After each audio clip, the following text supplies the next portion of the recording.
Okay, so you probably don't know this guy named Henry Bliss, but he has an important role to play in our nation's history. He was the first guy that was killed in an automotive accident. This happened in 1899 in New York City, and if you check it out, it was by an electric car, which kind of blows our mind now because we're just kind of getting back to them. But these days we have a lot of Henry Blisses. This is from last year. We had just over 4,500 fatalities that were occurring in bad weather. It's more than an order of magnitude over everything else that we typically talk about, from cold to lightning to tornadoes and hurricanes. And it's not just about safety. 550 million vehicle hours spent stuck in bad weather. It's costing trucking companies almost $9 billion annually. And it's a huge problem for greenhouse gas emissions in terms of vehicles on the road.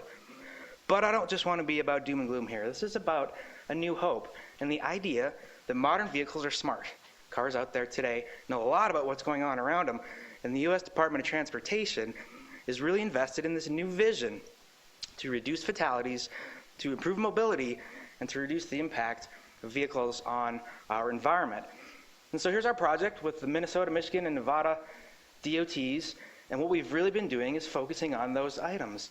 And it kind of starts with the problem of information access. So when you're at home, this is a survey we did recently, you can get your weather from the local TV and the internet, from radio, cable television, but these are all sources that are kind of in your house. You get out on the road, you don't have TVs yet, unless they're in SUVs in the back, and it's a little different, but you just can't get the same kind of information. So we have a gap in our ability to know what's going on with the weather around us. And it turns out that people really want to know that stuff. So part of the survey was, what do you really want to know? Road closures was number one. The local weather and local forecast was more important than traffic and accidents and points of interest and parking and gas stations and all that stuff. So here's your typical modern car. It's giving us air temperature on the dashboard. That's obviously valuable to us. If you think about it, if the windshield wipers are on, it probably means there's rain around or maybe lots of bugs, but that's okay too. But it turns out that things like steering wheel position are also showing us information about the local weather conditions. Not too distant future, this is going to happen. Vehicles are going to be transmitting information to other vehicles around them, but then also back to us at NCAR and various other places to get hyperlocal information on what's going on. The concept is we'll take that information, we'll combine it with our weather maps, with our radar images, blend it all together, and then on a mile-by-mile segment on the nation's roads, updating every minute probably, we'll tell you whether it's going to be rain or sun, where you are and where you're going. We developed two applications to do that. One is called the Enhanced Maintenance Decision Support System. That's a revolution for maintenance managers that are dealing with cleaning the roads. Second is the Motorist Advisory and Warning, and that gives all of us improved situational awareness. So here's a screenshot of the Michigan DOT system. You can see their interstates there. The mile-by-mile segments are coded either green, everything's good, yellow, maybe you want to pay some attention to it, or red, where they should probably do something right now. Next up, we have Minnesota.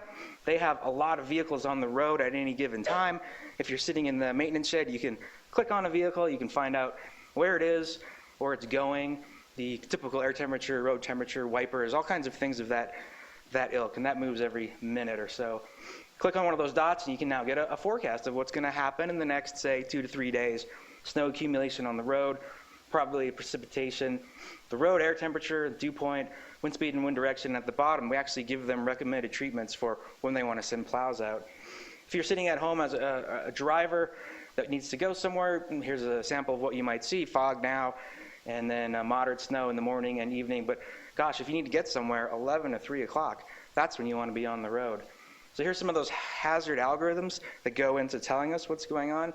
Really 3 to highlight. There's a precipitation intensity and type, a pavement condition, and a visibility. So this is all great when you're at home, but then you get out on the road and things change a little bit. You don't have the screen. So we have a fun little phone app that paints your screen either green, yellow, or red, and it's got some text on there, but it also gives you an auditory alert of what's happening, so because we don't really want you looking at your phone while you're driving, of course.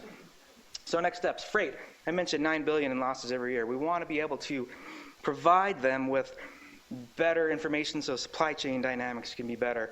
And ambulances, this is a case where if you can tell them what's going on and where they need to go, and you can save them a minute or two, that actually could save a life.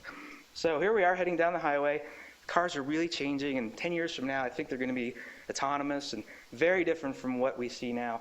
And this kind of information, I think, will really help us get at safety, mobility, and the environment.